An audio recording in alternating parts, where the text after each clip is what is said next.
Hello Felix, you asked me to make you a video about the new Part 107, a small unmanned aircraft license. And I found out, as you know, I got this license about a month ago. I took the test and I already have my license on my packet. It is actually very simple to do. I suggest for you guys to take this in about nine sections. And I will start first to learn all it is with the operation of the drone itself. The operation of the drone is, I say, maybe 7 or 8 questions on that. Questions like how high above the ground I can fly the drone. Of course, it's 400 feet, but you have to know the numbers of that. The next section is actually simple. For me, it was simple because I'm a commercial pilot, so I already know all this material. But that would be the aerodynamics of the drones. You know, aerodynamics. You need to know how the drone flies, either fixed wing or rotor wing. It doesn't matter. The next section that you need, it will be weight and balance. Weight and balance. Now, weight and balance, it seems like a lot of people that I talked to at the test, it was more people out there, they were not familiar with aviation. They were laughing actually about it. Oh, they asked me weight and balance. My Phantom, all I have to do is just crank it up and fly. So I talked to them about this because it's kind of the condition. They think the Part 107 is to allow them to fly a toy. But that is not correct. What the FAA is doing, they're trying to integrate unmanned aviation into Part 91 operations or Part 141 operation into the United States airspace. So when you fly a drone that is a pound, weight balance is not so much a problem. It's actually not a problem. It will not get off the ground. But remember, on the first section that I was telling you about, you know, the operation of the drone, you can operate a drone all the way to 55 pounds. Now that is a big machine. When you start operating at that weight, now you do need to pay attention to weight balance, especially on a fixed wing drone. So weight balance is, to me, is important. It's very important. And remember, you are going to be a commercial drone operator. Now, the next section of question that I was asked was maintenance. As it is right now, maintenance is not a problem. I mean, these machines, you just buy, you use them, and when they break, you toss them, pretty much. But as the technology advances and this become part of life, this drone, in my view, they are going to operate like airliners or like advanced aircraft. They're going to need a maintenance schedule, like, you know, how many hours a propeller can last, or how many hours a particular part inside the machine will last. So as you advance in the technology advance and the use of these machines advance, maintenance is going to be critical. I think it's going to be an industry within itself. That is my prediction on that. So yeah, maintenance is very important to know, and they will test you on that. Basically, they're making you responsible of the maintenance schedule. So you have to come out with some kind of log and log all your maintenance issues. You know, if you have a propeller, you flew it for like 10 hours and it flew off the machine and you fix it, hey, every 20 hours or every so many hours, I must check on this particular part. So you can make your own maintenance schedule. So you need to know that. They want you to know how to manage risk. And to me, managing risk flying in an airplane is basically, it's something like normal. It's something that I do. I call that the totality of the risk. For example, I look at the big picture. I'm not going into specific little details, but the detail is what kill you. So I'm gonna give you an example. Weather and weather. Let's come up with one. Weather, selection of the site that you are going to work around it, and weight and balance. Let's get all those three together there just to, utilize what the FAA is asking us, right?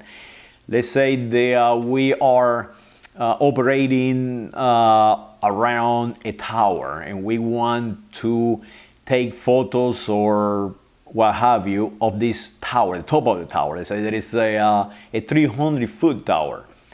So now we have a device, a sensor on a fixed wing drone, and this device put us on the aft balance of that airplane, on the envelope or the back envelope. Basically, it's going to be tail heavy. So now we have a windy day, we are tail heavy, and this aircraft have a stall speed of, 5 miles an hour. And the wind is, let's say, 10 miles an hour. As we fly our drone, we must be conscious of if we stall that airplane, highly likely we cannot recover from it. And now we're going to have to circle a tower at a specific distance. So that means that you're going to have to increase the angle of bank. That means that the stall speed will increase. That means that you highly likely will stall. So that is what you'll be looking for. That's what they ask. They want you to have a total risk management assessment of what the job is going to be. Of course, you get a Phantom with a GoPro on it, and you can go all around and it's not going to stall. But you must know your machine. You must know what is it that you are doing and know your machine. They will test you on that. Physiology. They ask you on physiology questions like what they call personal factors. Like they want you to control yourself. Remember, you are not flying a toy. You are going to be a pilot in command of a machine, and they want you to see that. They want you to see the gravity of that, because on a Phantom, it will be not a problem. It might fall on top of my head, it might scratch my head. But a 55-pound drone will kill you. So they testing you like a commercial pilot. You must know your limits. You must know the personality. You must know how to control yourself. And questions like they ask, wrote down somewhere here, what machismo is, what is resignation, what kind the anti-authority personality you should have, and if you have any, you must control all this. They also ask you a question like how to use your eyes, how to scan. So you must know all physiology. You got to know a basic understanding of that. The next section they want is crew resources. They want you to have a crew, and this crew must be working together. Everybody must have a specific job. So remember, you are the pilot in command of the whole flight. That's not mean that you have to hold control of the machine, but you are controlling the whole flight. So do learn all you can about crew management. It is important, not only for a test, but for real, hand-on work. Now, for example, I did a job not too long ago, a wedding, and I used a couple of guys to make sure that machine never crosses over anyone. Sectional chart. You get to dominate sectional chart. You must. Because sectional chart is where you're going to fly. you are going to fly in a regular airspace. Airspace that everyone is utilizing, manned aircraft, unmanned aircraft. And some of these sections of airspace, they're controlled by somebody. So you must know, completely understanding how to utilize a sectional chart. From class of airspace, class A, B, C, D, G, whatever. You know how to read what is a CTAF, what is let's say the height of a tower, you know, above ground or above mean sea level. So you must control that.